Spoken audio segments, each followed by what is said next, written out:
Fixar.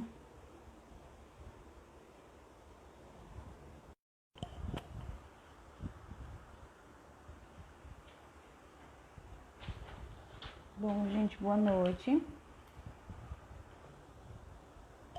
Olá, meninas.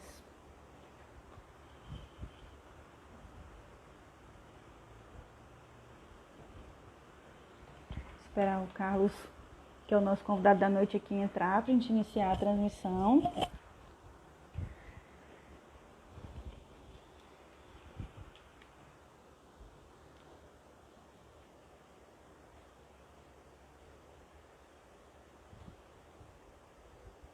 Oi, oi.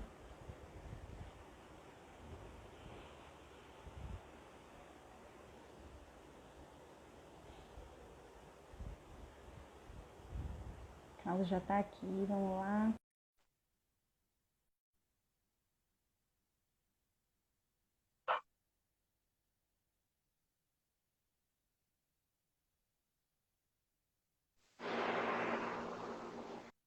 Olá, boa noite.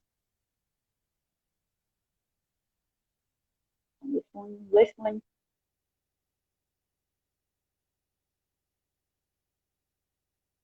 Quando o Carlos está.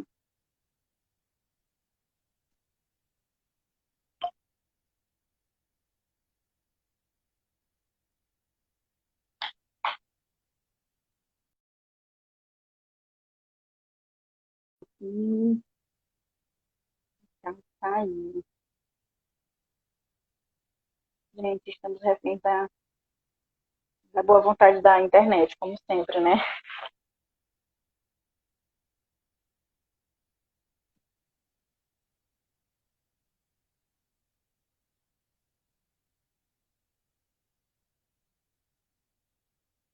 Como é que vocês estão? E a quarentena? Todo mundo em casa? Oi, Oi, Carlos, tudo bem? Tá me ouvindo direitinho? agora sim, estou ouvindo sim. Tudo bom? Boa noite. Bom, Boa gente, então noite. atendendo aqui ao nosso horário, certinho.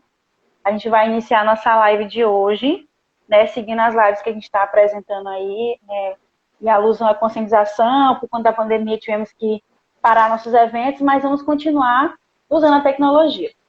E não vou nem me apresentar, não vou apresentar Carlos, eu acho que ninguém fala melhor do que a gente, né? Ele vai fazer essa apresentação, eu vou dizer brevemente que me chamo Mariana, eu faço parte dessa associação como secretária e mãe de criança autista, né, o meu Joãozinho, 6 anos. E aí a gente tem a presença do Carlos aqui hoje para esclarecer algumas dúvidas e conversar com a gente sobre um assunto muito importante, que são as estereotipias, né, aplicada ao transtorno do espectro autista.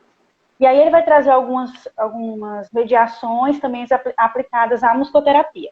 Então, Carlos, fique à vontade para se apresentar e a gente já vai iniciar o nosso curso. Bem, gente, antes de mais nada, agradecer imensamente pelo convite, pela oportunidade, né, de estar aqui com vocês. Eu que sou apaixonado pela cidade de Imperatriz, tenho uma relação com a cidade de Imperatriz, porque eu sou concursado, né? Eu sou psicopedagogo aprovado aí no concurso da cidade de Imperatriz, esperando a convocação para ser de vocês, né? E assim, parabenizar a associação. Eu sei a luta que é manter uma associação, né, e a importância que é manter uma associação em torno do espectro autista, né? Bem, meu nome é Carlos Correia Santos, eu sou psicopedagogo e musicoterapeuta com capacitação em terapia cognitivo-comportamental, capacitação em terapia neurocientífica, capacitação em ludoterapia, especialista em educação inclusiva, especialista em autismo e especialista em saúde mental. Também eu sou pedagogo de formação e também sou bacharel em Direito. Então, eu também entendo dessa questão jurídica, né, a respeito da inclusão. Mas eu tenho me centrado mais, nos últimos anos, no universo da terapêutica, né? Sou um educador e um terapeuta inclusivo. Olha, Esther tá dizendo, venha, meu sonho, Esther. Tem que pedir aí pro Assis me chamar, né? Libera o homem, Assis, pelo amor de Deus. Então, e como especialista em inclusão, eu acabei também me interessando e tendo muito cliente com autismo, né, aqui em Belém, e aí eu fui fazer especialização em autismo. Então hoje eu sou especialista também em autismo, né, no transtorno do espectro autista. E bem, a gente combinou de falar então sobre esse universo das estereotipias, esse universo que, no meu entender, ainda é muito mal gerido quando a gente fala da pessoa com o autismo, o TEA, o transtorno do espectro autista. E aí, para chegar nessa questão, se vocês me permitem, eu queria traçar uma caminhada, vou falar algumas questões, claro, sempre estando aberto para que vocês me perguntem, me abordem e façam as intervenções que acharem melhor, tá? Mas eu queria começar situando uma diferença aqui que eu acho que é muito importante. Porque eu sou um cara, também eu esqueci de dizer, eu também sou escritor, né? Eu sou artista. Então o léxico, a palavra, o termo me importa muito. Tanto que nas minhas palestras, um dos capítulos que eu dou nas minhas palestras sobre mediação relacional inclusiva é ética verbal. São termos que a gente não usa mais na inclusão, e eu explico por quê, porque também não basta eu chegar dizendo não use, eu tenho que explicar por quê. Dentro desse entendimento de ética verbal, eu queria falar aqui, no universo do autismo, de 3 questões, que é doença, transtorno e deficiência. Que a gente vai vivendo, sobretudo vocês, mães, pais, os professores, vão vivendo o autismo. Mas afinal, o que é o autismo? Eu vejo muitas pessoas falarem os sintomas do autismo. Autismo tem sintoma? Mas o que tem sintoma não é doença? Autismo é uma doença? Então, eu queria começar fazendo essa diferenciação. O que é doença, o que é transtorno e o que é a deficiência. Tá? Segundo a Organização Mundial da Saúde, doença é o estado de ausência de saúde. Parece óbvio, mas nem tanto. Então, eu vou ser uma pessoa doente se a minha saúde física, orgânica, né, corpórea e mental estiver prejudicada. E aí eu vou falar de sintoma, eu vou falar de tratamento e de perspectiva de cura. Isso é doença, falando bem resumidamente. Transtorno, aí a gente já vai chegando no que nos interessa, né? O transtorno é qualquer circunstância que altera o quadro clínico padrão de um indivíduo, né? Então são desordens, desorganizações, desarranjos, modificações do status considerado ideal. Aí a gente vai já chegar no autismo. Por fim, deficiência. Deficiência é o termo usado para definir a ausência ou disfunção de uma estrutura psíquica ou orgânica. Isso também é um conceito da OMS. Então, o que é o autismo, gente? O autismo é um transtorno que leva a uma deficiência, que é uma deficiência cognitiva. O autismo não é uma doença. Então, a gente não fala em sintoma de autismo, a gente não fala em tratamento do autismo, a gente, no lugar de sintomas, a gente fala de características. O meu filho é autista. Eu não vou perguntar, então, para você quais são os sintomas do seu filho. Por quê? Porque o seu filho não tem ausência de saúde. Percebe? Ele não está doente. Então, como é que eu vou perguntar quais são os sintomas do autismo? Tá? Parece bobagem a gente falar sobre isso, mas é muito importante a gente botar as coisas nos lugares, né? E, então, esse transtorno, que é o autismo, leva a uma deficiência cognitiva. E o que é cognição? Cognição é a capacidade de aquisição de conhecimento. Então, isso é interessante porque vocês devem saber isso melhor do que ninguém, até muito pouquinho tempo atrás, o autismo era considerado doença, esquizofrenia infantil, não é? Psicose. Ele saiu dessa nomenclatura, não é só nomenclatura, né, dessa classificação e catalogação. Então, é um transtorno que provoca fragilidade na aquisição do conhecimento. Cognição é isso, é a capacidade de aquisição de conhecimento. Tá bom? Então, assim, É interessante isso que eu estou falando? Eu posso seguir? Com certeza, tranquilo. Então, dentro dessa perspectiva, a gente tem algumas correntes que tentam explicar o que seria o autismo, né? Da onde ele viria. Nós temos basicamente três correntes: a corrente psicológica, a corrente neurológica e a recentíssima corrente nutricional.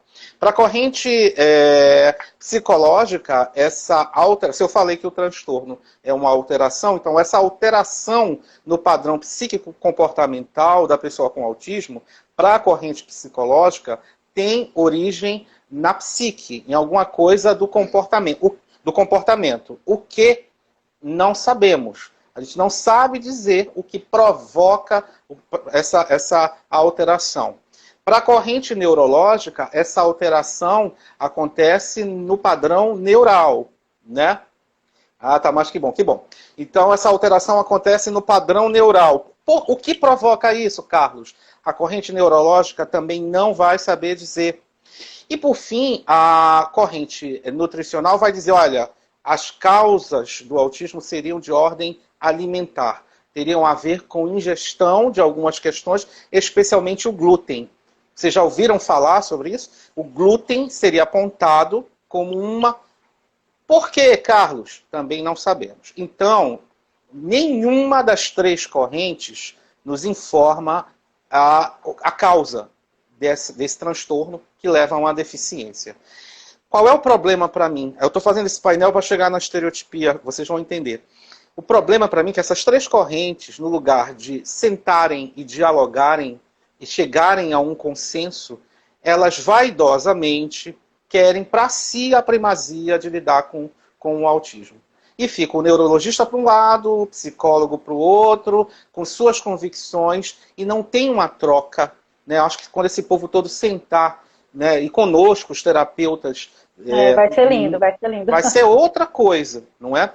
Então, qual é a base diagnóstica para eu chegar no autismo? Quais são os três elementos que precisa haver, independente da corrente ser psicológica, neurológica ou nutricional? Eu preciso de três circunstâncias para que eu chegue ao diagnóstico do autismo. E é um diagnóstico diferencial, vocês sabem disso. O que é o diagnóstico diferencial? A gente vai eliminando, chegamos ao autismo. Eu preciso de três situações. Eu preciso da fragilidade relacional. São pessoas com fragilidade relacional. Elas não conseguem, para dentro, não conseguem se relacionar. Fragilidade comunicacional, na linguagem, e aí chegamos no nosso assunto. Padrão de comportamento repetitivo, que são as estereotipias, né? Então, eu vou precisar dessas três circunstâncias dentro de um diagnóstico diferencial para chegar à diagnose do autismo, né? Para mim, qual é a outra problemática nisso tudo, né? Eu vejo um fluxograma muito claro acontecer. A gente tem grandes profissionais, isso é uma crítica que eu faço com todo amor, com todo respeito aos colegas. Então eu tenho... Como é o nome do teu filho, Mari? João, né? João. Então vamos lá. Eu vou cuidar, eu sou um profissional da área, eu vou cuidar do João. O que os colegas, de modo geral, têm feito? Eles estabelecem um fluxograma que eu acho muito complicado. Primeiro, eles vão hipervalorizar o método ou o caminho interventivo. É o ABA, é o Floor Time. Dá-se muita importância para isso. É errado? Não, mas eu só acho que essa hierarquia está ao contrário. Então as pessoas vão super se capacitar em ABA, sabem tudo de ABA, sabem tudo do Floor Time, sabem, né? Depois eles vão se interessar pelo quadro clínico que é o autismo. E por último, no João. Para mim isso é um erro. O fluxograma ideal é o que eu tenho que conhecer primeiro para fazer um bom caminho interventivo? Primeiro de tudo, eu tenho que conhecer o João. O João é o meu primeiro interesse. Depois do João, eu tenho que ser muito bom em autismo. Eu tenho que entender muito bem o que é o autismo. E, por fim, eu vou escolher a abordagem. Eu vou escolher o método de intervenção. Não é isso que tem acontecido. E isso é um problema quando a gente vai lidar com as estereotipias. Porque como os profissionais estão eu não vou dizer descapacitados, mas não estão se reciclando para entender o autismo, intervêm na estereotipia, né, de uma maneira indevida, porque não estão atualizados e estão centrados apenas, ou mais do que tudo, na metodologia, né? Então, aí a gente tem um grande problema, né? Bem, o que é estereotipia, gente? O que é, Mari, a estereotipia?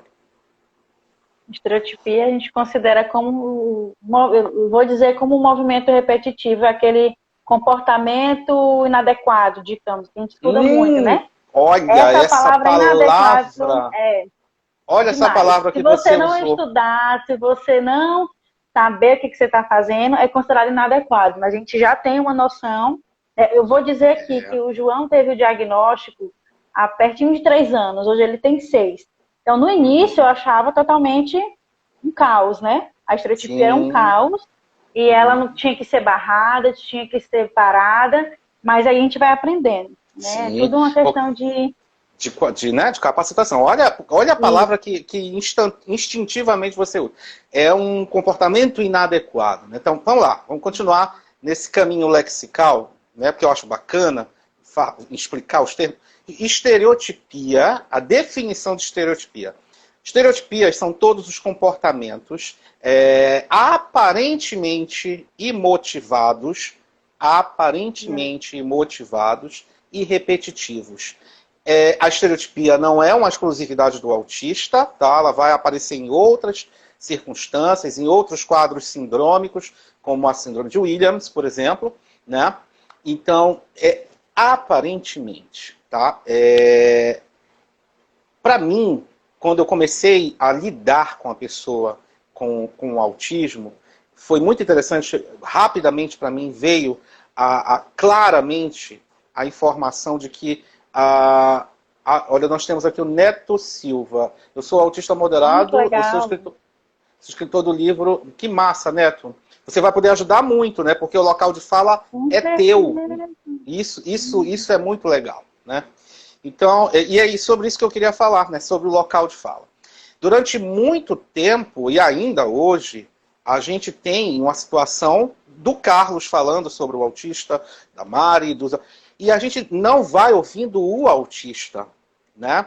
Então eu sugiro que vocês, inclusive, procurem na internet, não sei se vocês conhecem o canal Diário de um Autista, conhecem esse canal? Sim, sim. Maravilhoso, que é do Marcos Petrin. E lá, ouvindo e vendo Marcos, eu começo, inclusive, a entender isso. A estereotipia é uma ferramenta comunicacional para o autista. Então, eu tenho que ter esse entendimento. Hoje a gente sabe, né, que existem 3 tipos de estereotipias. 3 tipos básicos, né? Existem muitos, mas eu vou falar aqui dos 3 principais.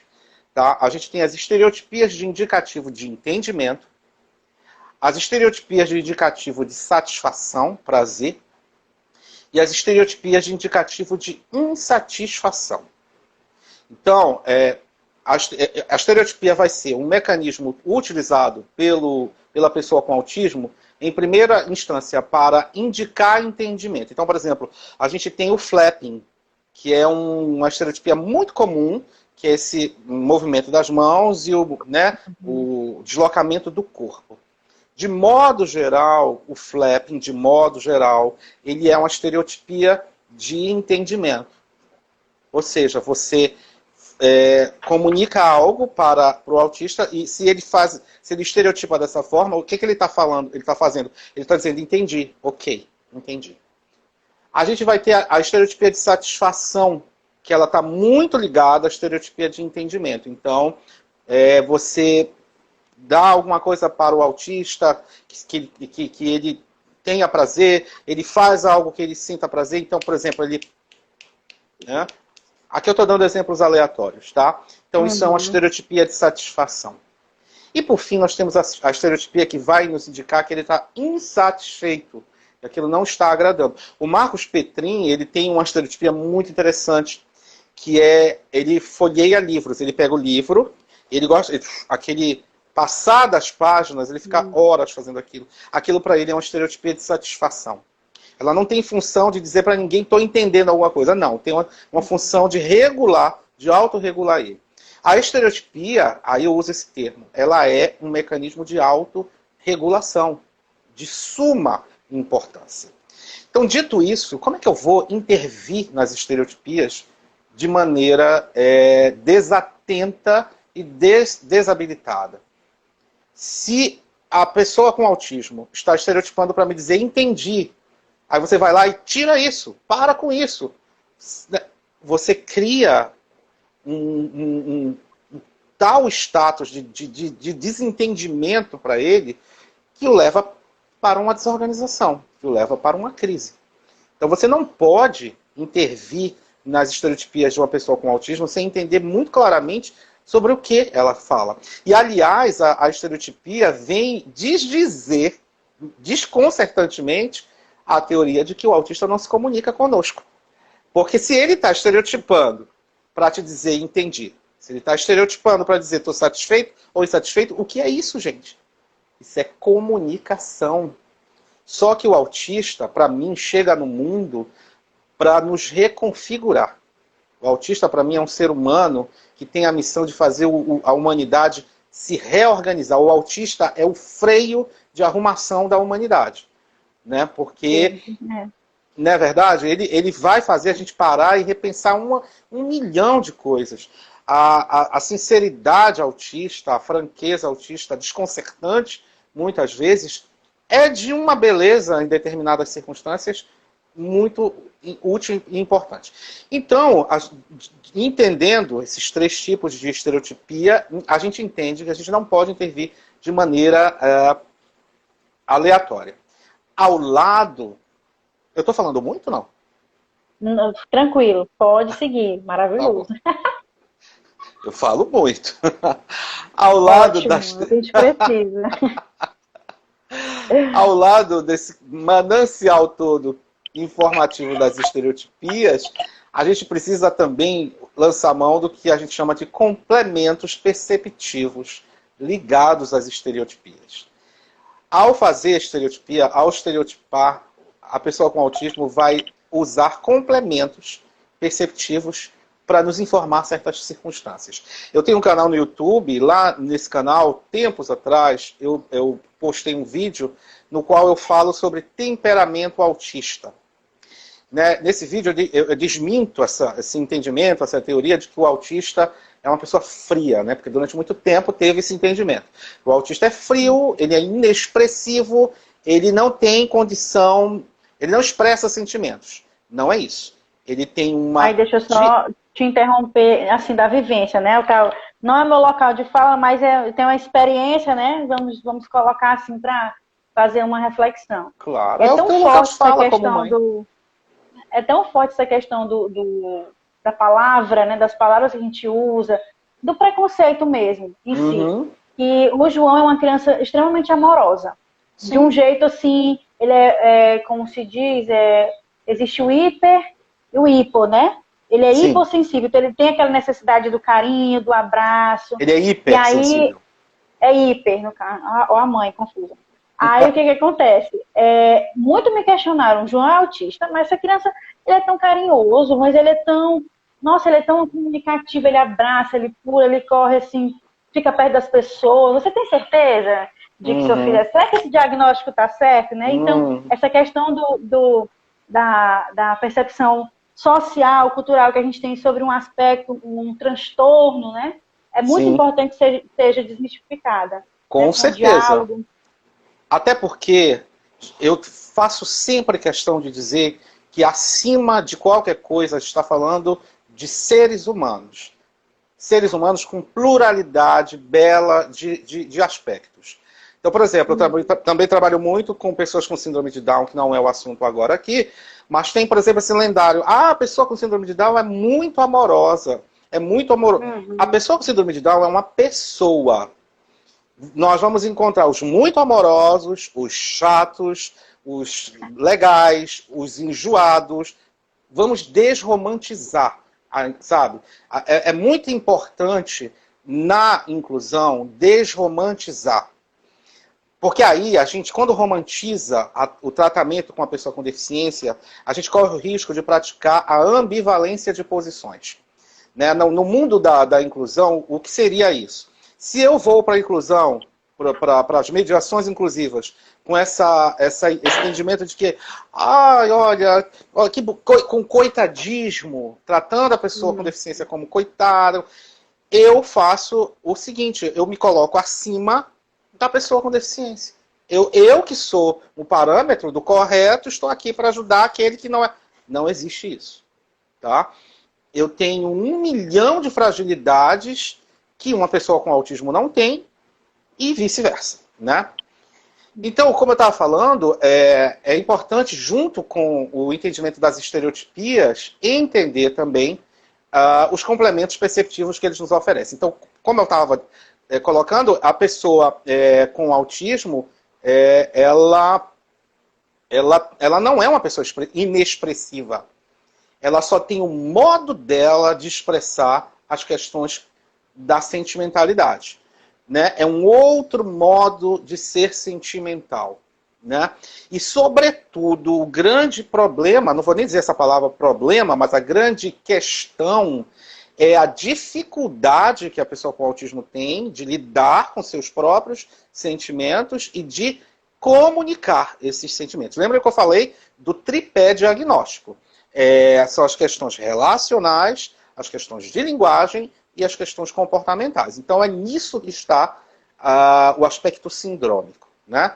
Então, eu preciso, de posse desse entendimento, olhar para aqueles três tipos de estereotipia e fazer a associação. Então, por exemplo, eu tenho um filho, ele começa a fazer o flapping, e aí eu tenho que também estar atento à expressão dele. Se na expressão dele não há angústia, não há incômodo, ele não está fazendo uma estereotipia de insatisfação. Né? Mas se ele pode estar parado, sem nenhuma estereotipia, e comunicando com um olhar, um semblante mais fechado, então ele está me dizendo que tem alguma coisa se passando. Né? Então a gente tem que ter uma associação perceptiva aí.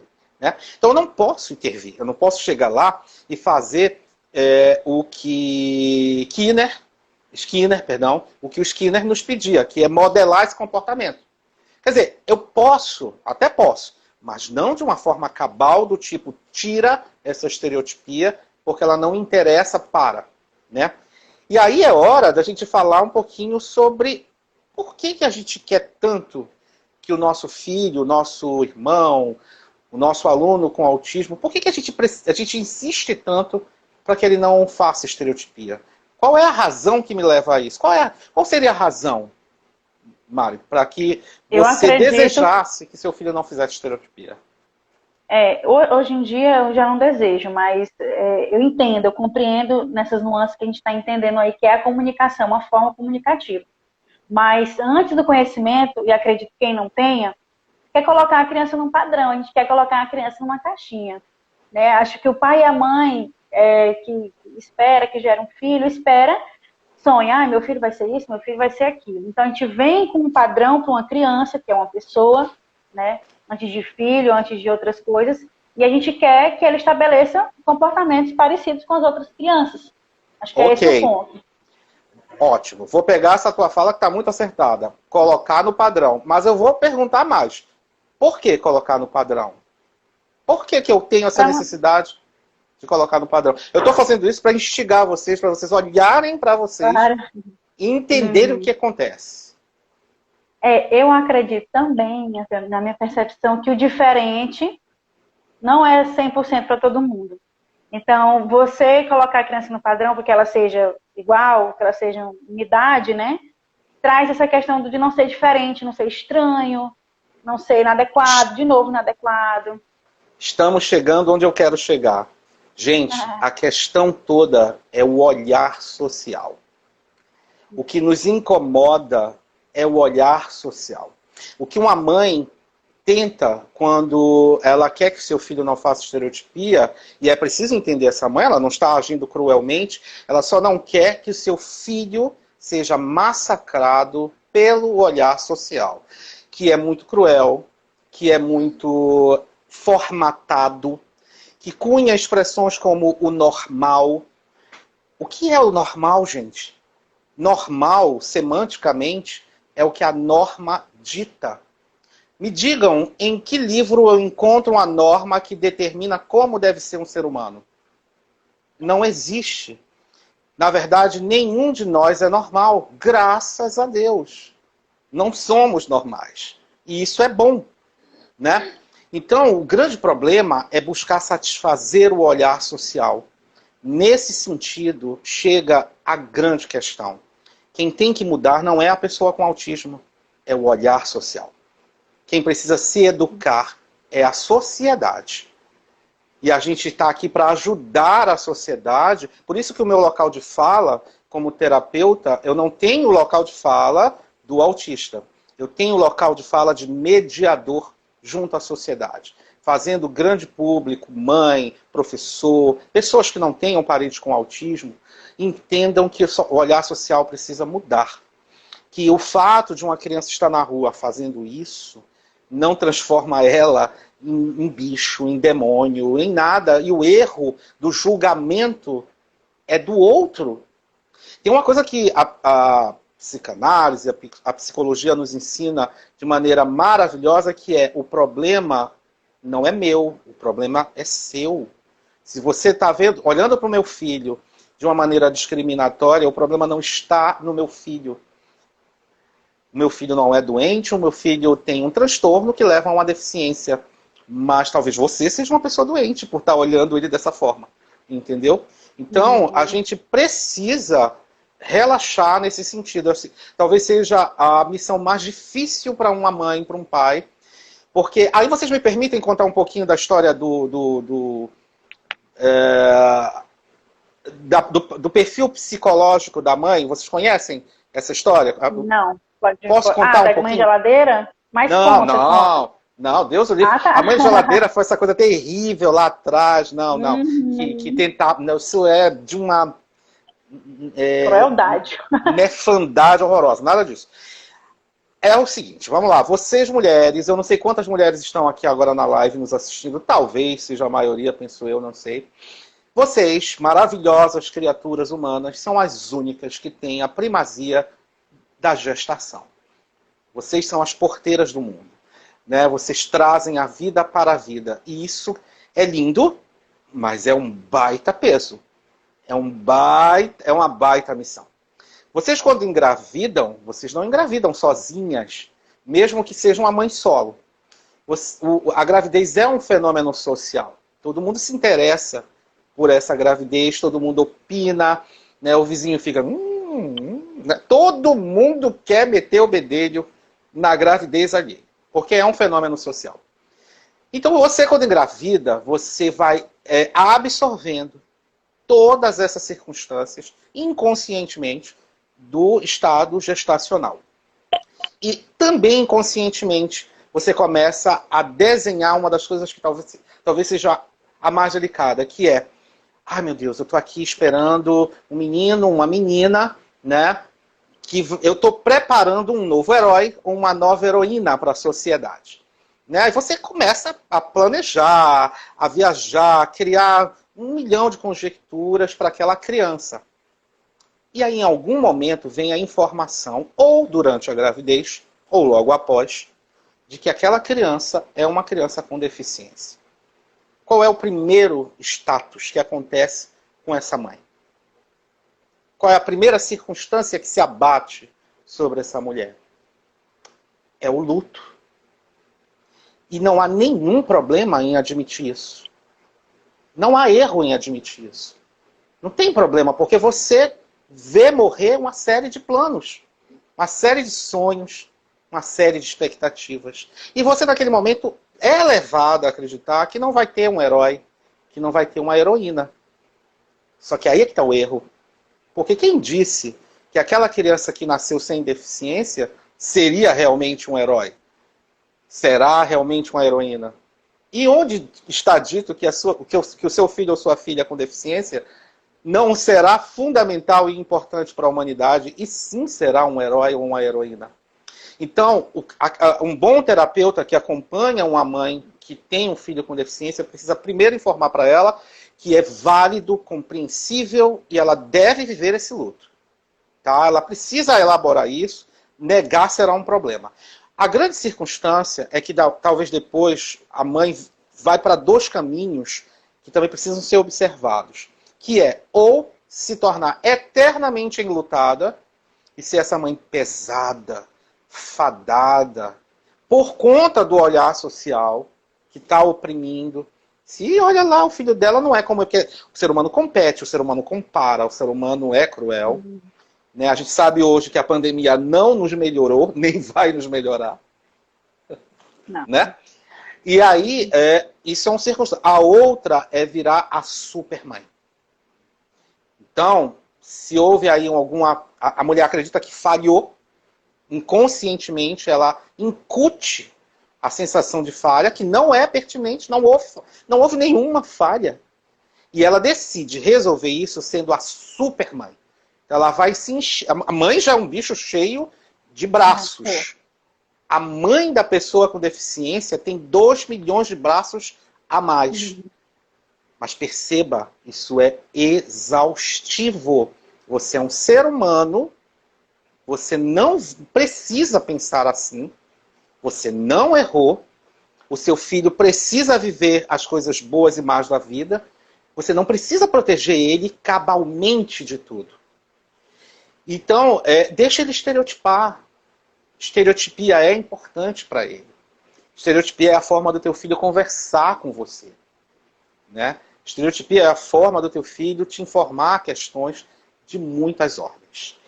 Bem, eu acho que eu estou falando demais. Eu vou deixar agora aberto para que vocês façam perguntas.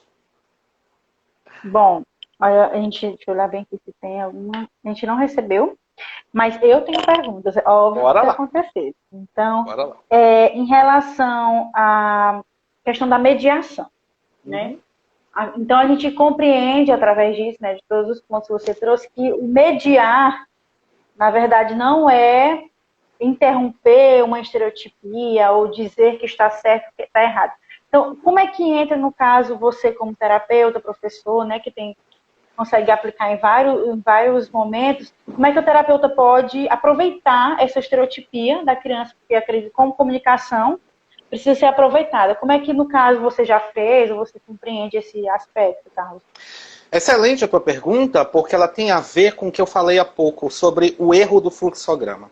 Então, como eu falei, tem um erro do fluxograma, né? Então, os mediadores, os terapeutas, os profissionais de saúde, quando vão mediar a relação com a pessoa com autismo, botam em primeiro lugar, né, a abordagem, o método. Não, ele vai fazer aba. Depois, algumas noções sobre o autismo e, por fim, a pessoa. Então, eu, como mediador, o primeiríssimo trabalho que eu faço com os meus clientes e pacientes é entender a pessoa. Eu vou chegar com teu filho e vou passar pelo menos uma semana. Geralmente os meus atendimentos são uma vez por semana. Eu tenho aqui em Belém algumas mães que gostam tanto do meu trabalho que querem que eu faça atendimento 2 vezes por semana. Então, nas primeiras semanas, eu não vou aplicar nenhuma abordagem, eu não vou aplicar nenhuma metodologia, a não ser a ludoterapia. O que é? Eu vou brincar com aquela criança para descobri-la, entendê-la, né, mapear o máximo que eu puder, né, deixando ela livre para se mostrar. Primeiríssima coisa também, gente, vínculo. O terapeuta, o professor, o pai e a mãe que não cultiva o vínculo com o seu filho, com o seu aluno, com o seu paciente, vai estar se perdendo. Eu construo esse vínculo para que ele confie em mim, para que ele me mostre caminhos. A partir disso, eu começo a perceber qual é o caminho do Leandro, qual é o caminho do Fabrício, qual é o caminho da Mariana, qual é o caminho da Paula. E depois, eu tenho uma mania que às vezes é meio pesada para mim, mas eu gosto de desenvolver abordagens para cada um. Né? Claro que todas eivadas do manancial todo de informações que eu tenho. Então eu vou misturar um pouco da modelagem comportamental, vou pegar um pouquinho do Floratending, eu vou pegar um pouquinho de cada coisa e criar o plano de intervenção daquela pessoa, de mediação para aquela pessoa. é exaustivo e é por isso que muitos colegas não têm essa paciência, não fazem, mas acabam não tendo muito sucesso. Acaba se padronizando um atendimento de uma forma muito complicada, né? E que, especialmente no autismo, não leva a um lugar interessante. Então, por exemplo, como eu sou psicopedagogo e musicoterapeuta, não é sempre que eu vou usar a musicoterapia. Até porque eu faço, nesse plano, nesse diagnóstico todo, eu faço a chamada testificação sonora. A gente sabe que tem autistas que têm hipersensorialidade. Né? De modo geral, cada autista vai ter uma hipersensorialidade. O que é isso? Eles vão ter uma hipersensibilidade em determinados sentidos. Então, tem aqueles que têm o olfato muito apurado, então eles rejeitam cheiro, é muito complicado. Tem aqueles que têm o hipertato, então você não pode tocar, você não pode, né? E tem aqueles que têm a hiperaudição. Então, como eu toco violino, eu preciso fazer essa testificação. Não são todos com os quais eu consigo desenvolver uma abordagem com violino, por exemplo. Né? Aí a importância de eu saber que funciona para um e para outro. Né? Então, esse o meu caminho, sabe, Mara? Esse é o meu mapa. Aí, e outra coisa, eu gosto muito, e eu acho que é fundamental, a relação multidisciplinar. Eu preciso estar em contato com o fono, eu preciso estar em contato com... Eu não posso me encastelar na minha abordagem, porque é sobre o teu filho, não é sobre mim. Né? Perfeito. Agora, Carlos, eu queria te questionar em relação... Onde foi que eu anotei meu pai até? Ah, tá. Em relação à educação, né? A gente tem aqui... O Carlos, no começo, ele explicou que ele passou nesse concurso que teve aqui recentemente na cidade, como psicopedagogo, é isso? Sim, primeiro lugar. Sim, primeiro lugar, olha aí. Vai chegar, esse homem está chegando na cidade, meu povo tenha fé. Eu espero, né? Eu espero. Por favor, gente, oficialmente eu sou de vocês. Então, pois me não levem se preocupe. Vai dar certo. Então, assim, no município, a dificuldade que a gente tem, falo como professora, como pedagoga, existe, né, no geral, aquele PDI, que seria um plano individualizado, que deve ser aplicado, isso, de desenvolvimento individualizado. O PEI também, e aí ele deveria ser aplicado para pessoas com deficiência que estão na escola, nas escolas municipais, né? Eu vou falando do município. E aí ele não existe. Esse documento não existe, justamente porque não tem essa conexão entre professores, né? O professor da sala regular e o professor da sala de recursos, que a gente também tem, até que bem desenvolvido aqui na cidade. E aí eu te pergunto, tento trazer esse questionamento, já para uma vivência mais pedagógica, como a gente pode tentar ajudar, né, enquanto terapeutas, pais, a educação a fazer essas conexões, né? Porque existe essa dificuldade muito grande do professor não entender o aluno autista como aluno dele. Não, aquela criança, ele é responsabilidade do cuidador. Aquela criança é responsabilidade do professor da sala de AEE, de atendimento especializado. Então, isso aí é um grande entrave que a gente tem aqui na cidade, porque a associação AFAGAI, ela é composta em 60% ou mais de crianças que estão no município. Então, isso é uma dificuldade tremenda que a gente tem para o avanço das crianças, né? Então, trago para ti essa bomba. Bem, vamos lá. Eu acho que com essa tua pergunta, eu vou contemplar também a pergunta de uma que passou ainda agora aqui na tela, que alguém perguntou mais ou menos sobre o que eu achava da lei com relação à inclusão, né? Bem, eu acho que eu vou pegar justamente esse gancho para te responder. O caminho inevitável é entendimento legal. Tá? A gente, no Brasil, infelizmente, precisa usar o peso da lei para que a gente exija que as coisas funcionem. Então, pais, mães, associações, vocês também têm que se capacitar nos aspectos jurídicos da inclusão. Vocês têm que saber, por exemplo, sobre... A Lei Brasileira de Inclusão é básico. Vocês têm que saber sobre a Instrução Normativa do MEC de 2014, que vai falar sobre isso, né? Então, vocês têm que conhecer a lei para exigir a aplicação dela, tá? É um trabalho dificílimo, hercúleo, né? É o trabalho, inclusive, que eu faço nas minhas capacitações Brasil afora. Eu sou contratado para ir capacitar professor de norte a sul do Brasil, pelo menos era antes da pandemia, né? Continuo sendo agora online. E o grande problema é o que eu chamo inclusofobia dos professores, que é essa aversão que o corpo professoral tem hoje de admitir o que você disse, que o aluno com deficiência não é um aluno, o que é hercúleo.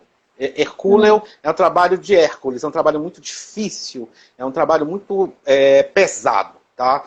Muito bem, se eu falar alguma palavra estranha, pode perguntar que eu explico. Então, a gente tem essa dificuldade, que é uma dificuldade humana terrível, né, de entendimento que o aluno não é realmente do AEI, não é do núcleo de apoio inclusivo, o aluno é do professor. O epicentro da inclusão numa escola, ou seja, o que é epicentro? O centro nervoso, o lugar mais importante da inclusão dentro de uma escola é a sala de aula. Então, é na sala de aula que o aluno com deficiência deve estar. Por isso que a lei, inclusive, cria a noção de turno e contraturno. O acompanhamento das demandas do aluno com deficiência acontecem no contraturno, porque ele deve estar no turno. O princípio inclusivo Por que a inclusão é importante? Porque a gente hoje sabe que, humanamente, o ser humano ele é mimético. Eita, cara, o que é mimético? Que palavra? Esse cara é muito... Camaleão. O camaleão, o que é que ele faz? Ele é mimético. Ele mimetiza o ambiente em volta, ele se transforma, ele fica parecido com o ambiente em volta para sobreviver. Não é verdade? Nós, seres humanos, fazemos a mímese comportamental. Nós reproduzimos os comportamentos que nos cercam para que a gente siga. Então, por que a gente não fala mais em educação especial e hoje em educação inclusiva? Porque a educação especial era um momento onde eu agrupava as pessoas com deficiências em lugares apartados. Então tinha a escola dos surdos, a escola dos cegos, a escola das pessoas com síndrome de Down. E aí as pessoas com deficiência só se mimetizavam entre si. Só reproduziam os comportamentos umas das outras dentro daquele nicho de deficiência. A inclusão quebra isso. Quando eu trago uma pessoa com autismo para a sala de aula, eu faço com que a pessoa sem autismo olhe para aquele comportamento, pegue o que há de interessante nele e reproduza, assim como a pessoa com autismo reproduza o que há de interessante no comportamento da pessoa sem deficiência. Enfim, então para não fugir muito, lei. Não tem para onde fugir. Lei. Você tem que dormir com os ordenamentos jurídicos debaixo do travesseiro para numa hora como essa... Porque vocês sabem, né? Vocês sabem muito bem o que acontece, por exemplo, com escola que nega matrícula para aluno com autismo. Vocês sabem, não sabem? O que um diretor... Né? Cadeia. O pessoal precisa saber disso. Professor que não quer incluir, meu querido, vai para a cadeia. Então, bora parar com essa malandragem. Né? Porque tem muito... Tá, toda vez que eu vou capacitar um professor, assim como eu falei na questão de maternidade, eu acolho o medo. Ah, eu tenho medo, Carlos. Tenho medo, não sei como é que fala. O medo é acolhível. Mas o medo não é justificativa para você congelar e não ir além. Não sei se eu consegui responder. Com certeza, perfeito, maravilhoso. Olha, foi a Lucineide, né, que falou sobre a lei, né, Lucineide? Isso. E vocês não estão vendo, eu tenho uma secretária aqui que é minha mãe. Eu tenho minha mãe também. Ela fica só anotando e me trazendo aqui as coisas. Maravilhosa, a melhor pessoa. Mães são perfeitas, né? Isso aí é um aspecto. Cadê? Deixa eu ver. Alguém falou aqui, deixa eu ver. Vou encontrar bem aqui. Ah, tá. Esté só colocou aqui a questão do, né, o professor joga a responsabilidade para o cuidador e a maioria dos cuidadores não tem formação. Né? Aqui no caso de Imperatriz, os cuidadores têm ensino médio? Sim, ensino médio, se eu não me engano. Então, as formações para os cuidadores são assim, você passa no seletivo, às vezes, que é o que tem de normal, Você vai para uma formação, passa uma tarde lá e acabou. Aí vai ter um seletivo daqui, sei lá, 3 anos, aí aquele povo vai embora, acontece da mesma forma. Então, não tem preparo, na minha opinião, não tem sensibilidade, na verdade. Porque... Fora que a gente tem uma outra questão problemática aí, que é a falta da regulamentação da profissão do cuidador. O que é um cuidador? O cuidador, ele é um profissional dentro de uma escola da pedagogia ou da saúde. Essa falta de entendimento barra muitas coisas. Né? Porque fica essa briga. O que é que eu tenho? Eu tenho que cuidar da higiene pessoal do aluno, mas eu sou professor. Não, é o cuidador. Mas o cuidador vai mediar a tarefa que o professor faz? Ele não tem formação em pedagogia.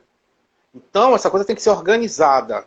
Né? Há muitos anos está tramitando no Congresso a regulamentação da profissão de cuidador. É da saúde, concordo, Rosilena. O cuidador é da área da saúde, não é? Então, isso é um grande nó. Tranquilo. Aí agora a gente pode pontuar a questão da musicoterapia, iniciar essa... Porque eu acho que não sei se vai ter mais alguma perguntinha, mas aí a gente já prossegue. Vamos lá. Primeiro, assim, eu gosto sempre de explicar, tirar um entendimento errado. As pessoas, é muito comum me procurarem e dizer assim, olha, Carlos, eu quero muito que o meu filho tenha aula de musicoterapia com você, porque ele adora música. Primeira coisa, gente, musicoterapia não é ensino de música, tá? Musicoterapia é uma coisa, ensino de música é outra. A musicoterapia é uma ciência da área da saúde de feição clínica. É uma ciência onde através da qual eu vou intervir na saúde das pessoas a partir do uso da música, do som e até do silêncio musicado.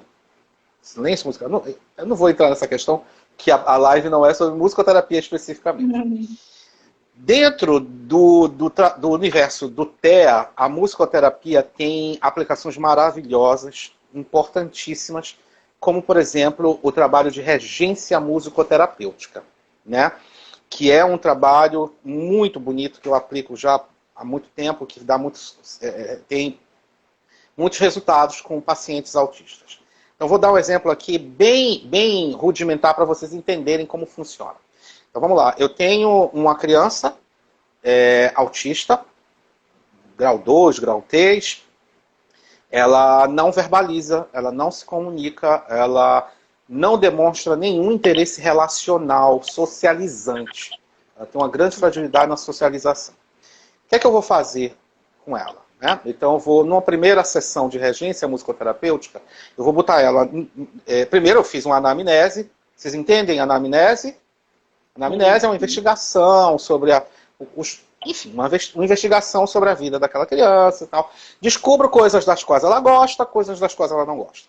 Eu vou montar um setting onde eu vou botar vários instrumentos, muitos instrumentos, percussivos, e deixo lá. Então, no primeiro momento, como vai ser o trabalho? Ela vai começar a se interessar por alguma coisa, eu vou começar a prestar atenção no que ela se interessa. Ela pegou um chocalho, e eu tenho que ter tudo em dupla. Ela pegou um chocalho, eu pego o outro chocalho. Ela balança o chocalho, eu balanço o chocalho. Isso é um trabalho de muita calma. Ela vai chegar um momento que ela vai começar a perceber, o que eu faço, esse cara faz. Quando isso acontece, a comunicação está começando, vocês percebem?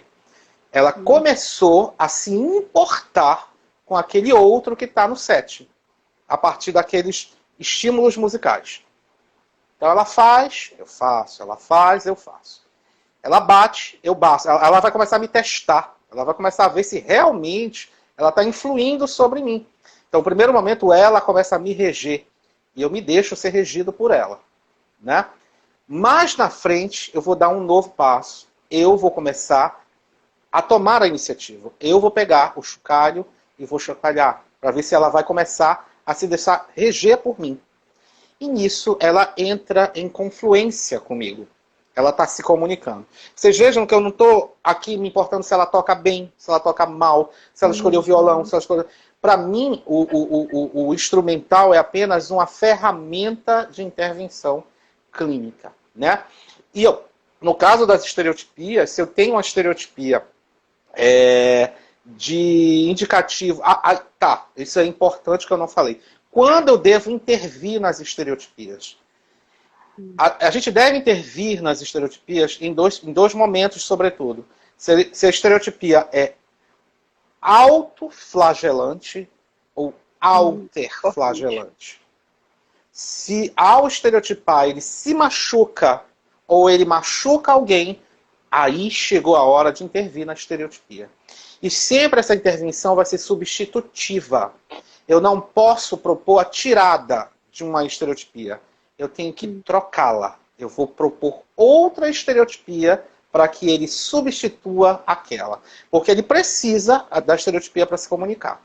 E aí eu posso usar a música, eu posso usar uma intervenção musical, eu posso usar um chocalho, eu posso usar todo um aporte musicoterapêutico para fazer essa intervenção. A outra forma de também intervir na estereotipia, e aí não é musicoterapêutica, é a dessignificação eficaz. Né? O que significa a dessignificação eficaz?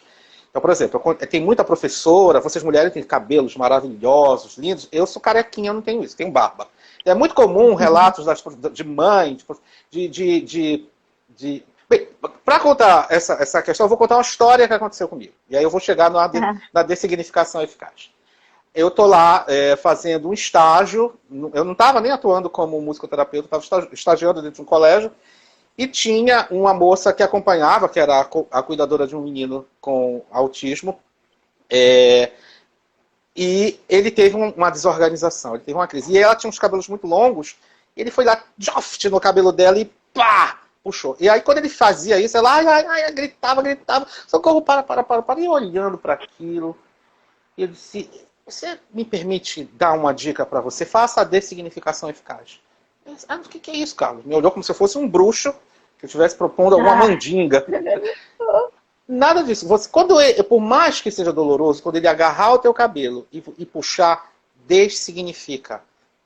Segure, olhe para ele, diga não, e não esboça dor, não esboça agonia, não esboça nenhuma reação que devolva para ele o entendimento de que aquela atitude dele tem resultado. Para além de ser uma criança com autismo, as crianças são crianças. Elas lançam mão de todo o instrumental infantil. Né? Então a criança, quando ela incomoda você e percebe que você está incomodado, ela entende que aquilo é um mecanismo de poder sobre você. Isso vai acontecer com a criança autista. Dessignifique. Aí a menina diz, tu falas isso porque tu não tens cabelo, mas eu tenho barba. Ela já foi muito puxada. Ela já foi muito puxada. Imagina. Então é isso, dessignificação eficaz. Olha, o Rafael está fazendo uma pergunta, né? Eu não consigo ver aqui. Bom, vamos lá então. Carlos, o quão impactante o PDI pode ser no desenvolvimento... Ai, meu pai, cadê? Desenvolvimento ou não, no caso de sua falta, das crianças que necessitam dessa ferramenta? Porque ainda há instituições que relutam em desenvolvê-lo. Vamos lá. Vamos falar então sobre o PDI. O PDI, o quão importante? O PDI é fundamental. O PDI é o documento que primeiro vai fazer um bom PDI, e eu ministro capacitação em PDI, vou ministrar até uma capacitação online. Carlos, deixa eu só te interromper. Desculpa. Diga.